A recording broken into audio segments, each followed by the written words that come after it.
there are rumors galore that you will be in Spider-Man No Oh Way man. Home. Oh What do you think of those rumors? Again, like I feel I feel like I'm in a game of werewolf and I'm just saying I'm not the werewolf. I am not the werewolf. I promise you guys I am not the werewolf. Are you sure about that? So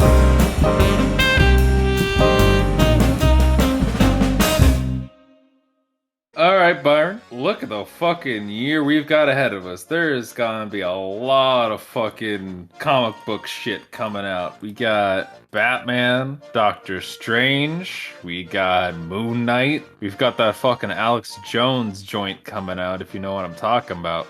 We got an Alex Jones joint coming out? Yeah, you know, the fucking movie about the pedophile superhero vampire, you know? But yeah, we got all this good shit. Or before we get to that, we need to fucking go back to the year 2021 and talk about Spider-Man No Way Home. First of all, just very quickly, did you enjoy it? Yes or no? Yes, I did. So with that being said, there you go. You got our spoiler-free impressions. Spoilers from here on out. If they can release official photos of all three Spider-Man, we are well past the deadline. But yeah, as I was saying, one of my main concerns was that with this film, there was a lot of elements at play, and it was going to be a lot to juggle, and it would have been a much larger problem of the Spider-Man 3 issue, but it didn't. It managed to juggle everything more or less well enough to sort of carry the story through and through, and I really enjoyed it. It was great. Yeah, it was the first film in Marvel's Phase 4 that I legitimately enjoyed, which is a fucking huge breath of fresh air after coming off of shit like Black Widow, Hawkeye. Yeah, this is like the first of the Tom Holland movies that actually felt like a Spider-Man movie. Which, Yeah. okay, three films into it, you got it. Good job. What a way to give him his own kind of version of the origin story without it really being a version of the origin story. And that's just coming down from the absolute destruction that mainly the Raimi film villains are bringing. Gotta give it up to the man, Willem Dafoe, who, after all this time, is still the realest New York villain as Green Goblin. He comes from a different universe, whoops this boy's ass, kills his aunt, and then just leaves. That is some cold ass shit right there. Yeah, who would have thought that, like, Byron, when you were sitting in the theater watching Civil War, who would have thought that Aunt May would be fucking clapped out of the MCU by Willem Dafoe's Green Goblin? Never would have thought. But see, that's the fun thing about the MCU. I gotta give a lot of credit to Kevin Feige for it. It's just that a lot of times he'll just be like, fuck it, let's do it. Let's play with so many combinations and see what works and what doesn't. And this is one of those combinations that really works, because you have the Raimi villains, the Garfield villains, Multiverse, Doctor Strange, Tom Holland, and then the other two Spider-Men, and they just all are really working well off each other for the most part. Man, everybody killed it. Everybody killed it. They're just as good as they are now as they were then. Electro got a huge fucking revamp. He got a reboot. Yeah, it was a revamp desperately needed. You're no Spider-Man. He's a Leo. You're a Sagittarius.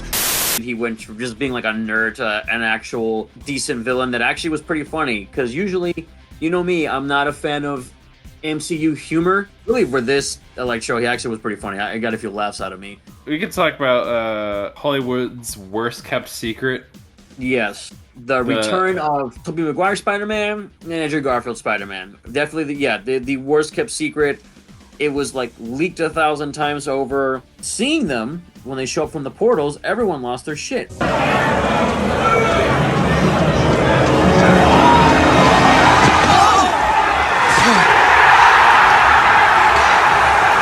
Me included, especially when they came out, because Tobey, for a lot of people, was their Spider-Man. They grew up with him, and just to see him come back, and he's kind of this wise old master who's probably been Spider-Man the longest out of all of them. You know, time. And Garfield's going through fucking depression. They all had great chemistry together. Yeah, all worked well. They were in the movie way more than I thought they were going to be. The fight choreography and the fight sequences alone are the best of the Home trilogy. Like, the apartment fight sequence alone, that shit's fucking like the most raw that we've seen in these Spider-Man movies. And you know what's crazy is that Willem Dafoe had said he's like 66, and he said, "I'm not doing this unless I do the stunts." So that's him, grabbing this kid, fucking tossing him into a ceiling, suplexing him through like 3 stories of concrete, and that's him doing that shit, So I'm like, hell yeah, bro, that's a badass thing to do, man. I will say it is kind of funny that Sony was like, hey, you got to use Venom, and they sent his ass to the MCU, and the MCU sent him right the fuck back. They said, nah, you can keep it. We'll use Venom, but not your Venom, bitch. Really fun. I'm excited to see, because the director, John Watts, he's supposed to be doing Fantastic Four next, so... Oh, is he? Okay, great. Hopefully he'll do one correctly this time. Yeah, looking forward to that now.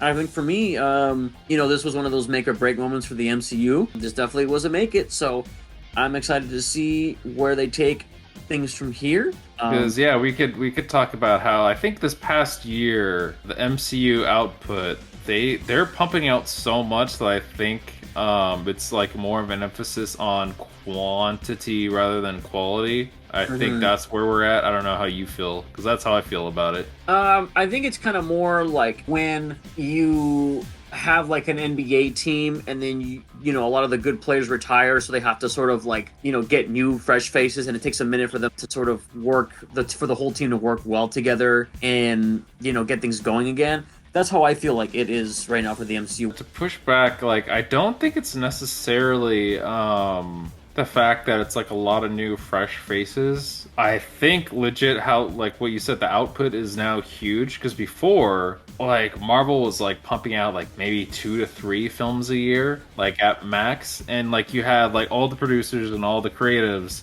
focusing on those, like, all those films at a time. And now Phase 4 came out, and there was like 9 MCU properties, so like the producers were way more like spread thin. It's a lot harder to keep track of like quality that way, is when your attention is on like so many things at once. Right. Phase 4 has produced a lot of mid-tier MCU content thus far, and not a lot of bangers, because like Phase 3, if you remember, like there was a stretch from like Captain America all the way to Infinity War. They're just pumping out nothing but fucking bangers. From this year, what are we getting? Just Multiverse of Madness, and then what else are we getting, like movie-wise? Not show-wise, but movie-wise. Movie-wise, we're getting Multiverse of Madness, we're getting Thor, Love and Thunder, Black Panther, Wakanda Forever. Just those 3.